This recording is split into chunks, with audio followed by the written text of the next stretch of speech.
Tata Motors stock ఇటీవల బాగా పడిపోయింది. సుమారు 40% తగ్గింది. ఈ తీవ్ర గందరగోళానికి కారణాలు: 1. డీమర్జర్. కంపెనీ తన కమర్షియల్ వెహికల్స్ (సివి) వ్యాపారాన్ని ప్యాసింజర్ వెహికల్స్ ని jaguar land rover (JLR) EV వ్యాపారాల నుంచి విడదీసింది.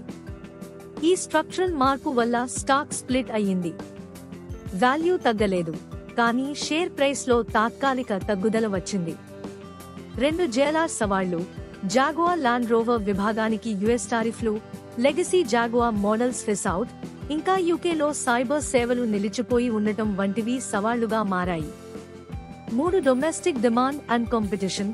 భారతదేశంలో ప్యాసింజర్ మరియు ఈవీ వ్యాపారాలు పెరుగుతున్నప్పటికీ కొత్త పోటీదారులు పెరగడం, కొనుగోలు శక్తి కొంత తగ్గడం వల్ల టాటా మోటార్స్ కు ఒత్తిడి ఏర్పడింది.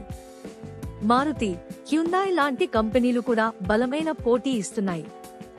ఈ పరిస్థితి కంపెనీ మార్జిన్లను పెంచకుండా తగ్గించే దిశలో ప్రభావం చూపుతోంది. 4. ఇన్పుట్ కాస్ట్ అండ్ మార్జిన్ ఒత్తిడి. స్టీల్, ఇతర మెటీరియల్స్, స్పేర్ పార్ట్స్, బ్రేక్లు, ఈవీ బ్యాటరీ కంపోనెంట్లు వంటి వస్తువుల ధరలు మందగించిన లాజిస్టిక్స్ కారణంగా పెరిగాయి. ఈ పెరిగిన ఖర్చులను అన్ని మోడళ్ల ధరల్లో పూర్తిగా ప్రతిబింబించడం కంపెనీకి కష్టమవుతోంది. రికవరీ కొంచెం సమయం పడుతుంది.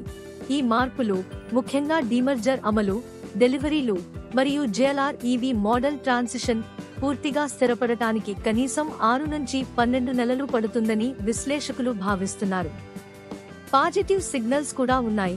జీఎస్టీ రేటు తగ్గింపు, వాహనాల డిమాండ్ పెరుగుతుండటం, టాటా మోటార్స్ కొత్త ఈవీ మోడల్స్ లాంచ్ చేయడం వంటివి కంపెనీకి మద్దతుగా పనిచేయవచ్చు. ఈ 40% పడిపోవడం అంత భయపడాల్సిన విషయం కాదు. ఇది నిర్మాణాత్మక, స్ట్రక్చరల్ మార్పుల వల్ల వచ్చిన తాత్కాలిక సర్దుబాటు మాత్రమే.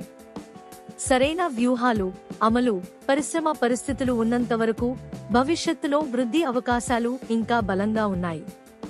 మీరు ఈ స్టాక్ కలిగి ఉంటే ఓసారి fundamentals, order books, segment wise growth, competitive position తెలుసుకుని నిర్ణయం తీసుకోండి. పానిక్ సెల్లింగ్ కాకుండా ఇన్ఫో ఆధారిత నిర్ణయం అయి ఉండాలి.